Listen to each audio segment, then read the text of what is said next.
જય શ્રી કૃષ્ણ મિત્રો, વડીલો, આજે છે પવિત્ર પાવન પુરુષોત્તમ માસના શુક્લ પક્ષની ત્રીજ. તો આ સુદ ત્રીજના શુભ દિને માણીએ પુરુષોત્તમ માસની મહાત્યમ કથાનો ત્રીજો અધ્યાય અને મેના વ્રતની વાર્તા. અધ્યાય ત્રીજો, મળમાસ. કથાનો પ્રારંભ. શૌનકાદિ તથા અન્ય ઋષિઓ બોલ્યા, હે ભાગ્યશાળી સૂત, નરના મિત્ર નારાયણે નારદને જે શુભ વચન કહ્યું હોય તે કહો. સૂત બોલ્યા, હે શ્રેષ્ઠ બ્રાહ્મણો, નારાયણનું વચન તમે સાંભળો. નારદ આગળ તેમણે જે વચન કહ્યું તે જેવું મેં સાંભળ્યું તે પ્રમાણે કહું છું. શ્રી નારાયણે કહ્યું, હે દેવર્ષિ નારદ, ભક્તોના દુઃખને હરનારા મહાત્મા શ્રી કૃષ્ણએ રાજા યુધિષ્ઠિરને પૂર્વ જે કથા કહી હતી તે જ્યાં હું કહું છું. દુર્યોધને પાંડવોને દગાથી જુગારમાં હરાવી અગ્નિથી ઉત્પન્ન થયેલી ધર્મપરાયણ સતી દ્રૌપદીને સભાની સમક્ષ ઘસડી લાવીને દુષ્ટ દુશાસને વાળ પકડીને ખેંચી હતી તથા તેના વસ્ત્રો ઉતારવા માંડ્યા હતા. તે વેળા શ્રી કૃષ્ણે દ્રૌપદીને ચીરપુરી રક્ષણ કર્યું હતું. પછીથી શરત પ્રમાણે રાજ્યનો ત્યાગ કરી પાંડવો કામ્યક વનમાં ગયા હતા. ત્યાં સર્વ પાંડવો ઘણું જ દુઃખ પામ્યા હતા. એ દુઃખી પાંડવોને મળવા માટે ભગવાન દેવકી પુત્ર શ્રી કૃષ્ણ મુનિઓ સહિત કામ્યક વનમાં ગયા હતા. નકુલ તથા સહદેવે શ્રી કૃષ્ણના ચરણ કમળમાં ભક્તિથી નમસ્કાર કર્યા. દુઃખથી પીડિત દ્રૌપદીએ પણ સ્વસ્થ બની શ્રી કૃષ્ણને નમન કર્યા.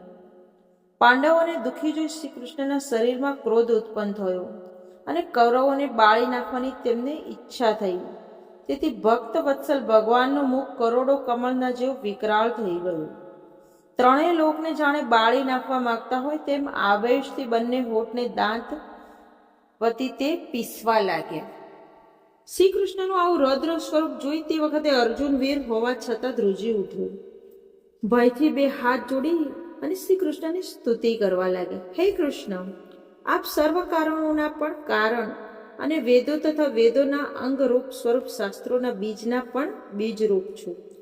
આપ જ જીવન માત્રના પાલન કરતા છો. એવા ઈશ્વર તમને શ્રી કૃષ્ણને હું વંદન કરું છું.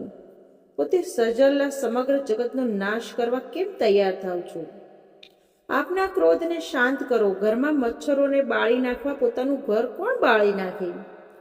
શત્રુવીરોનો નાશ કરનાર અર્જુને એ પ્રમાણે વિનંતી કરી. બે હાથ જોડી જનાર્દન શ્રી કૃષ્ણ ભગવાનને પ્રણામ કર્યા. અર્જુનની સ્તુતિથી ભક્તોનું દુઃખ હરનારા શ્રી કૃષ્ણ ભગવાન ચંદ્ર જેવા સૌમ્ય શાંત સ્વરૂપ થયા.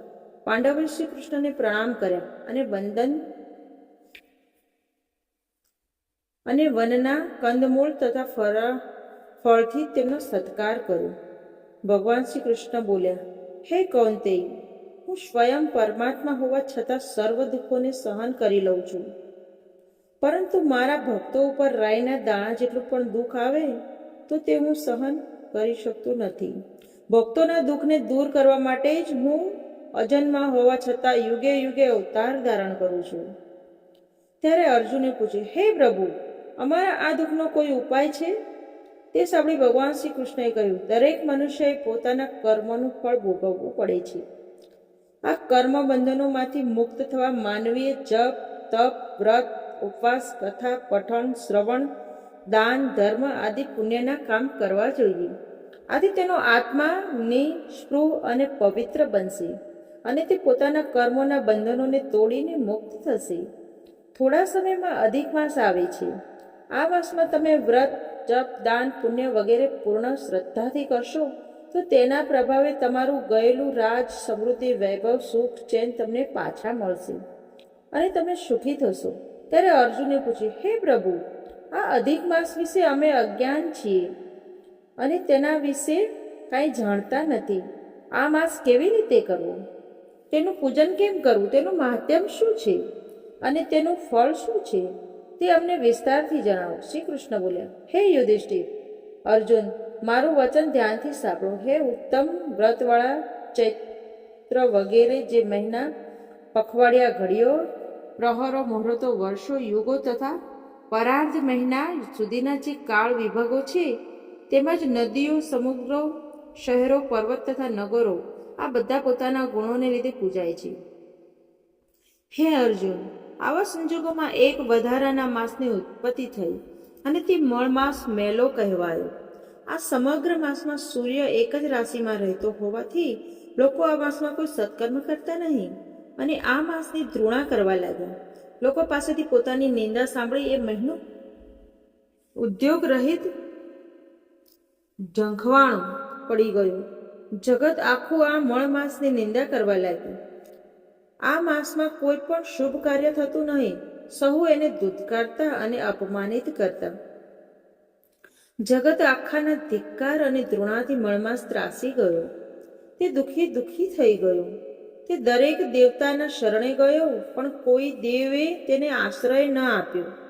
આથી સર્વ જગ્યાએ તે અડધૂત થયેલો નિરાશામાં ડૂબી ગયેલો મળમાસ છેવટે છેલ્લા ઉપાય તરીકે જીવન માત્રને પોષતા શેષનાગની શૈયા પર બિરાજતા શ્રી લક્ષ્મીપતિ શ્રી વિષ્ણુ ભગવાનના શરણે ગયો. અમૂલ્ય રત્નજડિત સિંહાસન પર બેઠેલા વિષ્ણુ ભગવાનના દર્શન કરી તે વેળા પૃથ્વી પર દંડવત પ્રણામ કરી તેણે રડવા માંડ્યું. તે ગળગળી વાણીથી તેણે લક્ષ્મીપતિને પોતાનું દુઃખ કહ્યું. હે બૃહન્નાથ, નારદીય પુરાણના પુરુષોત્તમ મહાત્મનો મળમાસ કથાનો પ્રારંભ નામનો 3જો અધ્યાય સંપૂર્ણ. હવે પતિત પાવન પુરુષોત્તમ માસની કથાનું રસપાન કરીએ. મેના વ્રતની વાર્તા આપણે સાંભળીએ. એકવાર બ્રહ્મશ્રી વશિષ્ઠના પત્ની સતી અરુંધતી કૈલાશ શિખર પર આવ્યા. પાર્વતીએ સતીને અતિ માનપાન દીધા, જળપાન કરાવ્યા.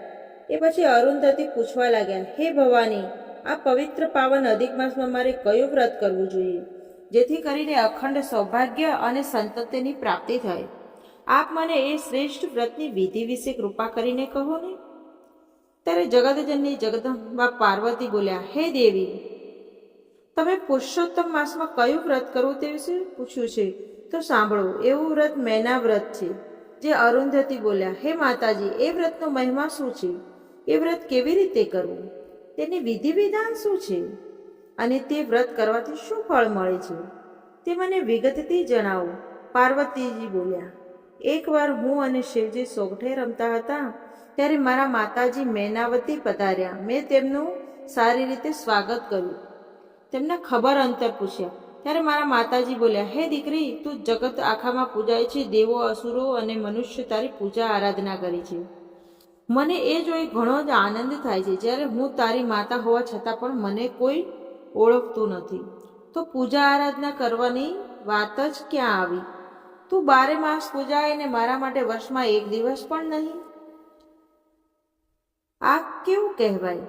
માતાજીની ફરિયાદ સાંભળી હે સતી, મેં તમને કહ્યું, હે માતાજી, પુરુષોત્તમ મહિનાની શુક્લ પક્ષની ત્રીજ તમારી કહેવાશે. જે કોઈ નર નારી પૂર્ણ શ્રદ્ધા અને ભક્તિથી તમારું વ્રત કરશે એના સંપૂર્ણ મનોરથ પૂર્ણ થશે અને તે સુસંતતિ અને શ્રેષ્ઠ સંપત્તિને પ્રાપ્ત કરશે. તેની જન્મો જન્મની દરિદ્રતા અને બાધાઓ નષ્ટ પામશે અને જે સ્ત્રી આ વ્રત કરશે તેનો ચૂડો ચાંદલો અખંડ રહેશે અને તે અખંડ સૌભાગ્યને પ્રાપ્ત કરશે. અરુંધતી બોલ્યા, હે જગદંબા, હવે આ વ્રત કેમ કરવું તેનું વિધિ વિધાન જણાવો. પાર્વતીજી બોલ્યા, હે સતી, પુરુષોત્તમ મહિનાની શુક્લ પક્ષની ત્રીજના દિવસે વ્રત કરનારે સવારે વહેલા ઉઠી નિત્ય કર્મથી પરવારી ઘરમાં પવિત્ર જગ્યામાં એક બાજટ પર લાલ વસ્ત્ર પાથરી મારી માતા મેનાવતીની પુત્ર અને પતિ સાથે હાથી ઉપર બેઠા હોય તેવી સોનાની કે ચાંદીની મૂર્તિ બનાવવી, સ્થાપિત કરવી. મૂર્તિ ઉપર ધતુરાના 5 ફૂલ ચડાવવા, ધૂપ દીપ કરી નૈવેદ્ય ધરાવવું, મૂર્તિ ઉપર સુગંધિત દ્રવ્યો ચડાવવા, એકટાણું કરવું. આ પ્રમાણે આખો પુરુષોત્તમ મહિનો કરવો. મહિનો પૂરો થતાં વ્રતનું ઉજવણું કરવું. 5 દંપતીને સજોડે જમાડવા અને નવા વસ્ત્રો તથા દાન દક્ષિણા આપી તેમને રાજી કરવા. આ રીતે વ્રત કરવાથી મનુષ્યને કદી દુઃખ કષ્ટો પડતા નથી. દુઃખનો પડછાયો પણ તેનાથી દૂર રહે છે. અંતકાળે વ્રત કરનાર દેહ ત્યાગીને વૈકુંઠની પ્રાપ્તિ કરે છે. મેના વ્રત જે કરે તેના કોડ પૂર્ણ થાય છે. રિદ્ધિ સિદ્ધિ રહે, સેવામાં દુઃખ દરિદ્રતા દૂર થાય. હે માં ભવાની જેવા મેના દેવીને ફળ દીધા એવા અમને પણ દેજો.